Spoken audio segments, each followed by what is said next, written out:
Hello दोस्तों, मैं आपका दोस्त फरहान अख्तर आज एक बड़े ही पेचीदा मुद्दे पे आपसे बात करने वाला हूं। दरअसल मैंने आज जब न्यूज़पेपर उठाया तो मैंने उसको पढ़ा। हालांकि न्यूज़ें इससे पहले भी आती जा रही थी, लेकिन आज जो है पेपर में जो पढ़ा मैंने, उसके बाद ये वीडियो बनाने की ज़रूरत महसूस हुई। दरअसल आज के न्यूज़पेपर में जो लिखा हुआ था वो ऐसा था कि चेक बाउंस अब सजा मतलब एक आपराधिक मामला नहीं रहेगा। चेक बाउंस में अब कोई सजा नहीं होगी। अब वो मामला क्या है? निर्मला सीतारमण जी और फाइनेंस मिनिस्ट्री ने ये डिसाइड किया कि व्यापारियों के व्यापार को सुगम बनाने के लिए और उसमें मोबिलिटी लाने के लिए चेक बाउंस से रिलेटेड जो कानून है उसको खत्म कर देना चाहिए। बैंकिंग का जो सरफेसी एक्ट है वो उसको खत्म कर देना चाहिए। इसी तरह के कुछ और छोटे छोटे एक्ट हैं जिनको खत्म कर देना चाहिए। मतलब उनका मानना ऐसा है कि जो चेक बाउंस है इससे क्या होता है कि व्यापारियों को बार बार कोर्ट कचहरी के चक्कर काटने होते हैं। उनको जो है फालतू में उनका पैसा बर्बाद होता है। वकीलों के चक्कर में, कोर्ट कचहरी के चक्कर में वो बिजनेस नहीं कर पाते और इस वजह से उनको चक्कर काटने पड़ते हैं और इस वजह से जो है ये एक अलग से प्रक्रिया का सामना उनको करना पड़ता है बहरहाल। तो इस वजह से उनको चेक बाउंस का मामला जो है ये खत्म कर देना चाहिए। इसलिए आने वाले वक्त में कोई भी ये इस तरह का कानून नहीं रहेगा। अभी हालांकि क्या है, अभी फिलहाल जो है चेक बाउंस जो कि नेगोशिएबल इंस्ट्रूमेंट एक्ट 1881 का सेक्शन 138 के तहत जो है 2 साल की सजा है जिसमें, और साथ ही साथ चेक की जो राशि है उसका दुगनी राशि का जो है पेनाल्टी भी लग जाती है। उसके अलावा अब एक तो ये प्रस्ताव हो गया कि चेक बाउंस खत्म कर दिया जाए मामला। दूसरा सरफेसी एक्ट, उनका मानना है कि सरफेसी एक्ट जो है उससे भी व्यापारियों को प्रॉब्लम होती है। अब वो प्रॉब्लम क्या होती है, उनको लगता है कि कर्ज के जब दबाव में आ जाते हैं, बैंक के दबाव में आ जाते हैं, उनको मेंटली डिसऑर्डर मतलब मेंटली टॉर्चर करते हैं बैंक। इस वजह से उनको उनके जो व्यापारिक जो गुण हैं उसमें प्रॉब्लम क्रिएट होती है, यानी सुगम नहीं हो रहा व्यापार, उसको प्रॉब्लम में दिया मतलब जो है खड़ी की जा रही है उसके लिए। अब इसको अगर दूसरे नजरिए से देखें दोस्तों, मैं एक बात पूछना चाहूंगा, आप ये बताइए, अभी 2 साल की सजा थी चेक बाउंस में, प्लस जो है दुगनी पेनाल्टी थी, लेकिन कितने ज्यादा दिन पे दिन आप बताइए कि कितने मामले आपको देखने में आ रहे हैं जो चेक बाउंस रिलेटेड मामले दिन पे दिन बढ़ते जा रहे हैं। रोजाना पेपर में आप पढ़ेंगे कि फला को जेल भेज दिया गया, ये कर दिया गया, वो ये जुर्माना यहाँ से उठाया, वहां से अरेस्ट किया, ये सारी घटनाएं चक्र आपको देखने को मिलेंगे।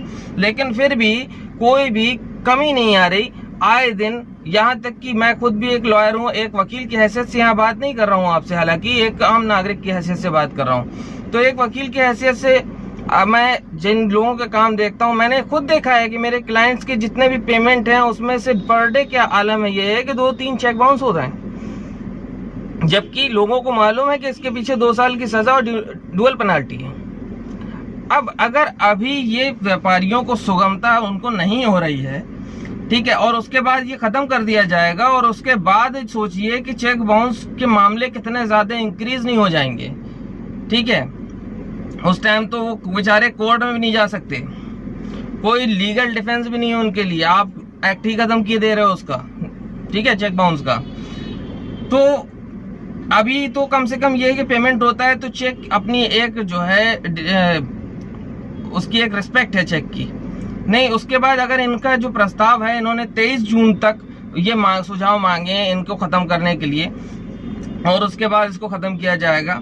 आगे जो भी डिसीजन हो, बहरहाल अगर ऐसा हो जाता है, आप सोचिए कि चेक का रोल क्या रह जाएगा, सिर्फ एक कागज की पत्ती, उसका कोई भी क्रेडिबिलिटी, कोई भी रिस्पेक्ट नहीं रह जाएगी उसकी।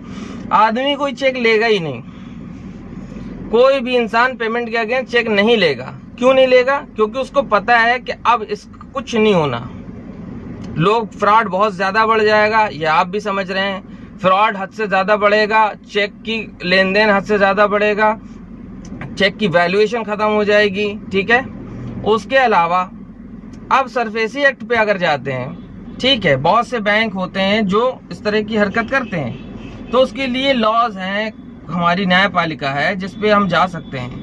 लेकिन अगर सरफेसी एक्ट को खत्म किया तो आप ये देखिए, जब सरफेसी एक्ट लागू था और इतने सख्त कानून थे, तो उन कानूनों के दौरान भी नीरव मोदी, विजय माल्या जैसे डिफॉल्टर हुए। भारत के अंदर भी बहुत सारे डिफॉल्टर हैं, जो बैंक का पैसा ले लेके खा गए। आप ये बताइए, वो बैंक का पैसा क्या उनकी जमा पूंजी है क्या? वो तो हमारे आपके जैसे जनरल लोग जो पैसा अपना सेविंग में जमा करते हैं, वो उन्हीं से बैंक के कर्ज बांटा करते हैं। ठीक है, इस तरह की अगर सरफेसी एक्ट होने के बावजूद और इस तरह के नियम होने के बावजूद जब लोग पैसा खा गए बैंकों का, और जब ये एक्ट खत्म कर दिया जाएगा तो ये दो बातें होंगी। पहली चीज तो बैंक किसी को लोन ही नहीं देगा, तो जो जरूरतमंद हैं, जो काम कर सकते हैं लोन लेकर के, तो वो मर जाएंगे बेमौत। दूसरी बात ये कि जो बैंक कर्ज देगा तो आदमी पहले से माइंड मेकअप कर लेगा कि इनको नहीं उखाड़ पाना कुछ, इनका पैसा पी जाना है। ठीक है, तो मैं कोई देखिए एलिगेशन नहीं दे रहा हूं यहाँ पर, मैं सिर्फ अपनी एक राय दे रहा हूं और आप लोगों की भी कमेंट चाहता हूं, राय चाहता हूं।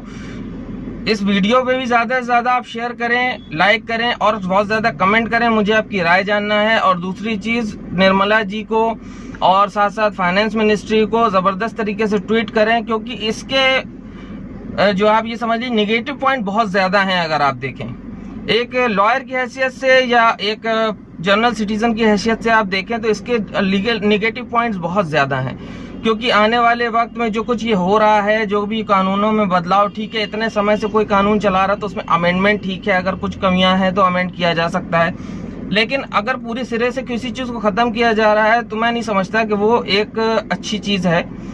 व्यापारियों को इजी वे में लाने के लिए और भी बहुत सारे रास्ते हैं। पता नहीं फाइनेंस मिनिस्ट्री किस तरीके के डिसीजन ले रही है और क्यों ले रही है, हो सकता है वो बेहतर समझ रहे हो हमसे, बहुत ज्यादा काबिल लोग भी बैठे हैं। लेकिन जहां तक मैं समझता हूं कि इसके अलावा भी बहुत सारे रास्ते हैं जिससे व्यापारियों को आसानी दी जा सकती है, बल्कि एक ऐसे जो हमारी लॉ सिस्टम के साथ खिलवाड़ करके इस तरह के जो तरीके अपनाए जा रहे हैं, ये मैं नहीं समझता कि बेहतर होंगे।